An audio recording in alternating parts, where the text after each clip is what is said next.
O DC Notícias recebe hoje o professor Júnior Ricker, que é mestre em ciência animal. Seja bem-vindo, professor. Boa noite, José. Tudo bem? Tudo certo. Seja bem-vindo. A gente vai falar aqui sobre uma pesquisa inovadora aqui para todo o Brasil, inclusive para a América Latina. O professor Júnior coordenou uma pesquisa junto com um colega dele, uma pesquisa que avaliou a saúde dos coatis que vivem aqui pela nossa região de Foz do Iguaçu.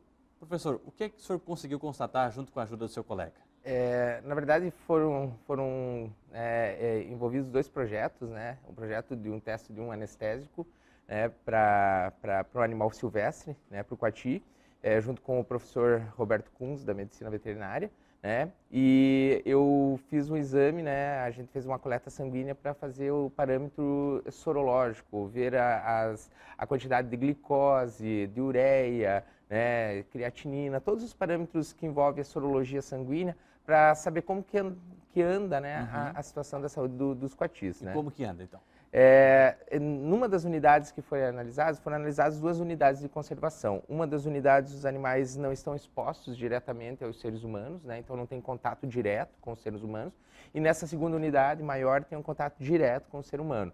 Nesta unidade, apresentou uma alteração no nível de glicose, bem acentuado, né? Daí gerando uma tendência a desenvolvimento de doenças cardiovasculares, diabetes, né? Colesterol também apresentou uma alteração e também a gente teve uma baixa muito grande nas proteínas totais, né? Para o telespectador ele entender, né? Quando você trabalha com proteínas totais, você tem uma baixa, por exemplo, em globulinas, que são proteínas de defesa. Então, o sistema imunológico do animal também fica comprometido. Isso tudo por causa da alimentação? Por causa da alimentação. Esses animais, na verdade, eram duas populações que acabaram virando uma só, né? E elas vivem às custas do turismo, né? Então, o animal ele acaba ingerindo muito alimento industrializado, né? E, consequentemente, o carboidrato é o carro-chefe da alimentação. Além dessas alterações plasmáticas, né? Na alteração sanguínea, né, que levam a doenças como diabetes, obesidade, problemas cardiovasculares, também foi diagnosticado cárie, né, uma quantidade bem acentuada de cárie na maioria dos animais capturados. Por causa dos alimentos doces? Por causa dos alimentos ricos em carboidrato. E assim como nos humanos, isso vai adiantar a morte desses animais? Com certeza, gente, com certeza. Né? Então, nós tivemos aí uma quantidade de animais capturados, foi um N de 10 animais, né? 10 animais. 5 animais na unidade de conservação A e 5 animais na unidade de conservação B, que apresentou toda essa alteração. E desses animais capturados teve um aumento bem acentuado, principalmente em peso, né? A quantidade de cárie também foi o que chamou muita atenção também, né? Porque o animal ele precisa principalmente dos caninos, né? Ele é um animal de hábito carnívoro e assim desses 5, 3 apresentaram ausência de pelo menos de 1 a 2 caninos, né? Pela presença de cáries, né? Os dentes quebrados já haviam perdido os dentes. E existe alguma forma de reverter essa situação da saúde deles? A forma de reverter é não alimentando. Né? Então, esses animais que estão prejudicados, de certa forma, condena. Né? Então, é difícil, você vai ter que tirar eles do meio ambiente, passar por um período de tratamento.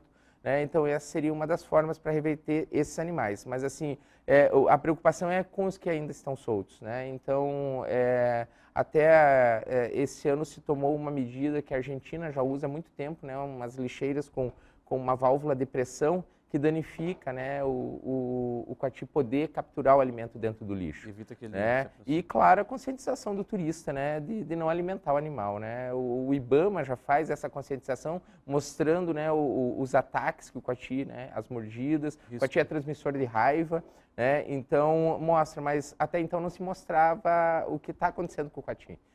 Que é um animal muito querido, né? O mundo vem a Foz do Iguaçu e o primeiro animal que eles pedem, né? O turista pede para ver, é o símbolo da cidade, né? Pede para ver é o coati.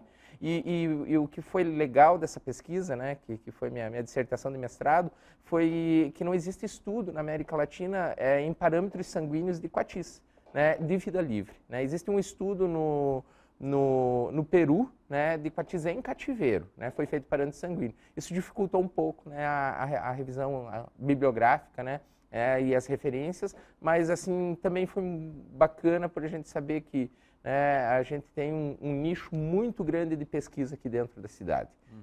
Tem muita coisa a se pesquisar aí com todo essa Mata Atlântica aí do nosso Parque Nacional. Quanto tempo de estudo nesse projeto? Foram um ano de coletas, de capturas, e daí mais um ano para escrever toda a dissertação, para colocar todos os parâmetros, tudo certinho. E agora, esse mês que passou, foi aceito o arquivo, o artigo na revista Arquivo da Veterinária Brasileira e Zootecnia, que é uma revista muito bem conceituada dentro do Brasil. Uma revista que circula no país todo. Circula no país todo e internacionalmente também, Então é um artigo que vai estar disponível aí nos sites de pesquisa aí, como a Cielo, para os pesquisadores poderem ter referências aí nas possíveis pesquisas, que envolve aí parâmetro sanguíneo em cima de coatis. Um estudo inovador que o senhor desenvolveu junto com o seu colega e agora vai estar disponível aí para todo o Brasil, inclusive, como o senhor disse, o único da América Latina em coatis que vivem soltos na natureza. Vida livre. E agora vai virar também estudo para o seu doutorado. Para o meu doutorado. A gente vai dar sequência porque tem muita coisa guardada ainda. Então, nesse período de coleta, a gente tem aí todo o parâmetro de dentição que não foi ainda colocado em artigo, então tem muita coisa que foi diagnosticada, as cáries, o porquê dessas cáries, e também tem toda a parte das células, a gente acabou ainda não estudando a quantidade de hemácias, a quantidade de plaquetas, de células de defesa que existem nesses animais e o quanto isso está sendo afetado também. Então aí tem uma carga bastante para o doutorado. Show de bola, professor. Parabéns pelo estudo. Muito obrigado, José, e obrigado pela oportunidade. Até a próxima. Tchau. Conversamos com o professor Júnior Rickert, que é mestre em ciência animal. Agora vamos falar de clima, temperatura. O inverno ainda não chegou, mas as temperaturas vão voltar a subir aqui na fronteira. Veja a previsão.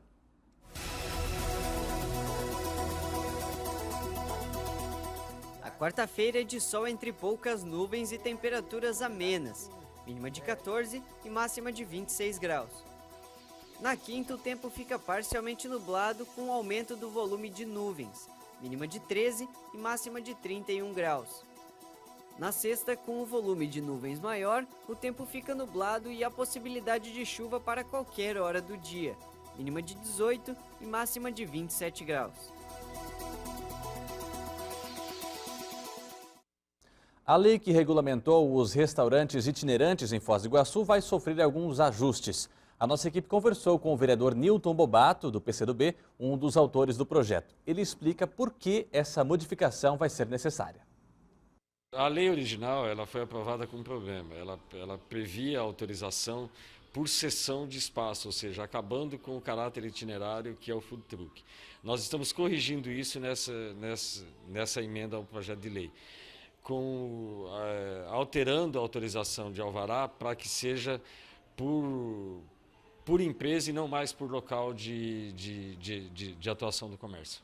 Agora, então, os food trucks eles precisam de um alvará, então? Vão precisar de um alvará e um alvará itinerante, ou seja, a prefeitura eles vão ter que informar a prefeitura quais os locais que eles vão atuar para que a prefeitura possa fiscalizar as condições de higiene, as condições sanitárias dessas empresas.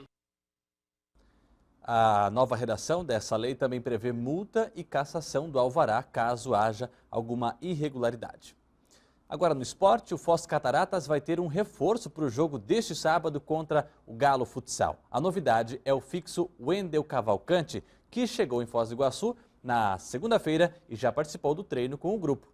O jogo de sábado vai ser na cidade de Dois Vizinhos, aqui no Paraná, válido para a Série Ouro do Campeonato Paranaense de Futsal. E veja no próximo bloco a cotação das moedas aqui na fronteira. E veja também uma exposição que mostra a lenda das cataratas. O DC Notícias volta já.